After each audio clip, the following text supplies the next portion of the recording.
Hey y'all, my name is Gina and I'm a student in the Landscape Architecture Graduate Studio. Today I'm going to be talking to you about the Toby Brantley Park in Eupora, Mississippi. First, I'll start off with the history of Eupora.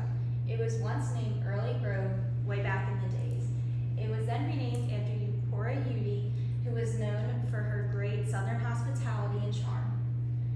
It was then in 1966 that Mr. Toby Brantley bought the 8.23 acre park for $2,700. This was known to just be a regular park until a couple of years ago they got a non-recreational size ADA accessible basketball court within the north section of the park. Going into the demographics of Eupora, there is around 2,018 people within the city limits. 55.06% of them are white, 41.9% are Black or African American, 1.87% are two or more races, while 0.05% are of another race. The climate in Eupora is obviously changing within the past couple decades, and we learned that throughout our panel. Within that, we also learned that the hottest and wettest months would be in July. The month with the most sunshine would be June. The driest month is November, and the coldest month is December, which will obviously go into effect when planning materials and aspects of the site. Within culture, you think about the Deep South and what they all have to offer. You have crawfish boils, arts festivals, as well as outside concerts. You then go to think about what can this park possibly be, and how would you get there? You would get there by not only just doing your research, but meeting with the community panel and seeing what they would like in store. When I thought about it being so close to an elementary school, I thought about color as well as how that would affect the elderly. So picking a pop of color with nudes would be really good just to be able to inspire that younger generation as well as connect to the elders that would access the park. Next, we go into the site understanding and what really truly is around the park. First, we have a couple of minor nodes which are marked with orange speckled circles with about two major nodes on the site as of right now how it is, one at the intersection of the elementary school and one where is there a makeshift parking lot. You then have paths and roadways which go along the site. You then have the edges of the site which mark its boundaries, as well as the three different types of districts there are. First, you start off with the district of the site, which is obviously notable. You have the neighbors as well as the school district, which counts as a landmark and is truly what shows the site as of right now as there's no signage. Next, you go onto the site and what really is there at this point? So far, there is no site out of the north side of the park due to the vegetation. There are grassy parts along the site, but it is as well sandy and has some clay soil. There's one lone tree in the middle. There are restrooms that aren't usable as of right now.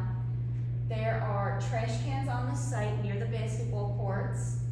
There's a fence along the east-north side of the park, which is just a privacy aspect for the neighbors as well. Then there is also barbed wire across from the elementary school, as well as a dried out creek as they are in a drought. Next, going on to what does the site look like right now broken up. First, we have some existing conditions of two basketball courts, which I mentioned before, as well as those restrooms. You then go into the waterways, and although it is dried up, there is an access way for a creek that is coming from the north side and also has a sewer system that is connected, which will go into effect when deciding what to do with that aspect. There's also quite a lot of vegetation throughout the edges and boundaries of the site.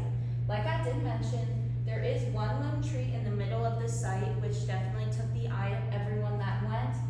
And there is also trees a little around the north side of the creek, but as well as everything that surrounds it. And this just gives it a peace of mind and also an aspect of privacy.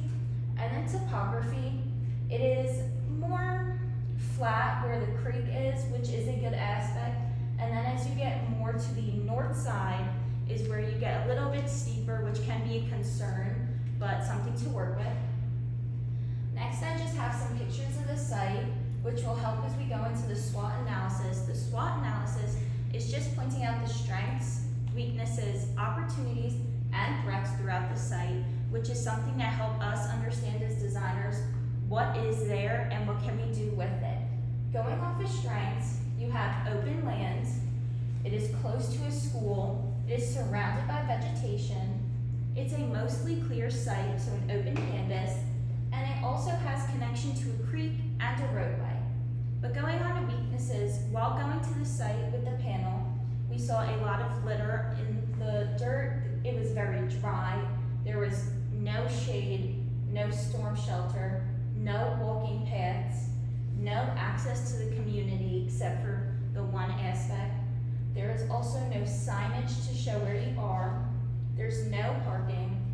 There is that sewer line by the creek, and there is barbed wire across from the elementary school, which could serve also as a threat, especially for the younger generations.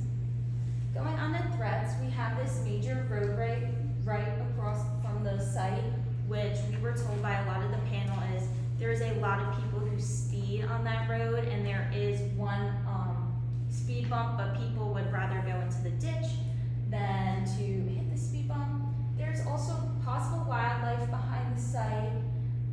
There is uneven terrain, like I said, with the topography, as well as there are some strong storms that come by, which can cause a huge threat to the site.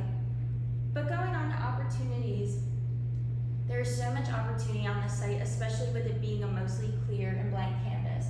You could add a pool, lake, storm shelter, sports, pavilions, and so much more. But the main focus of our panel meeting was to discuss what is the priorities of this site and what can we necessarily do with it that would please the community. Their number one aspect was the historical. They want to keep the historic aspect within this park, adding monuments, statues, murals, planks, and so much more.